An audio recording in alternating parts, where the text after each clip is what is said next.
नमस्कार, आप देख रहे हैं एमपी तक। आपके साथ में हूं अमित तिवारी। अहम मुद्दे को आप तक लाता हूं, पूरी खबर आपको बताता हूं। खबर यह है कि मंत्रिमंडल का विस्तार तो हो गया, 2 मंत्री बने, आपको पता है, गोविंद राजपूत और तुलसी सिलावट। और आखिरकार जिस चीज का इंतजार था वो भी हो गया पूरा, कि इन मंत्रियों को विभाग कौन सा मिलता है।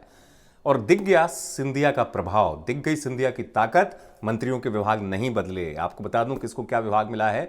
गोविंद राजपूत बने हैं परिवहन और राजस्व मंत्री, जो उनके पास पहले से मंत्रालय था।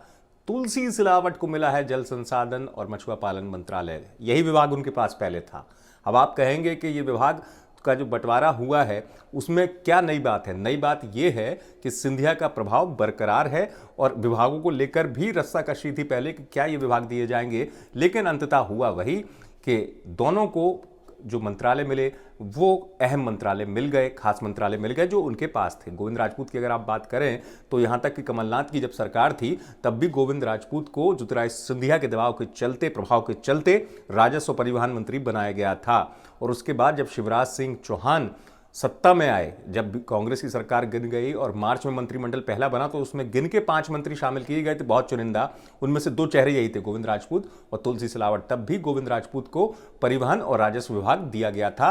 गोविंद राजपूत के कद को देखते हुए तुलसी सिलावट भी ज्योतिरादित्य सिंधिया के बेहद करीबी माने जाते हैं। तो तुलसी सिलावट सावेर जैसी हाई प्रोफाइल सीट से जीत कर आने वाले विधायक तुलसी सिलावट को मिला है जल संसाधन मंत्रालय।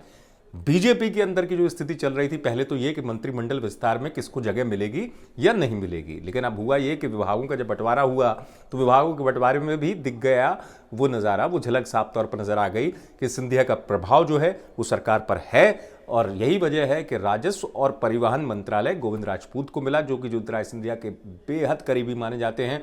तुलसी सिलावट को भी जल संसाधन मंत्रालय दे दिया गया है।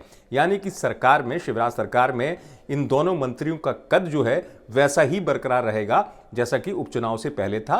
उपचुनाव से पहले इन दोनों मंत्रियों को आपको बता दूं कि जो नियम होता है 6 महीने तक चुनाव लड़ने का, उसके चलते पहले इस्तीफा देना पड़ा था। उपचुनाव में दोनों ने शानदार जीत हासिल करी, चाहे वो गोविंद राजपूत हो, तुलसी सिलावट हो। लेकिन हो ये रहा था, उनमें से चर्चा ये चल रही थी, क्या मंत्रालय को लेकर शिवराज थोड़ा बहुत प्रयोग कर सकते हैं, क्योंकि शपथ दिलाने के नाम पर तो ये बात सामने आई थी कि 2 लोगों को चुनकर शपथ दिलाना शिवराज सिंह चौहान के लिए बड़ा फैसला हो सकता है, क्योंकि पार्टी के अंदर से संतोष की आवाजें भी उठकर आई। जैसा कि आपको पता होगा कि मंत्रिमंडल विस्तार को लेकर जो पुराने विधायक हैं, जो वरिष्ठ विधायक हैं, उनकी अपनी नाराजगी भी समझ में आई, सामने आई। लेकिन अब जो स्थिति है विभागों के बंटवारे के बाद बिल्कुल साफ है कि सिंधिया ने एक बार फिर अपना प्रभाव दिखा दिया है मध्य प्रदेश की सियासत में और खासतौर से शिवराज सरकार में।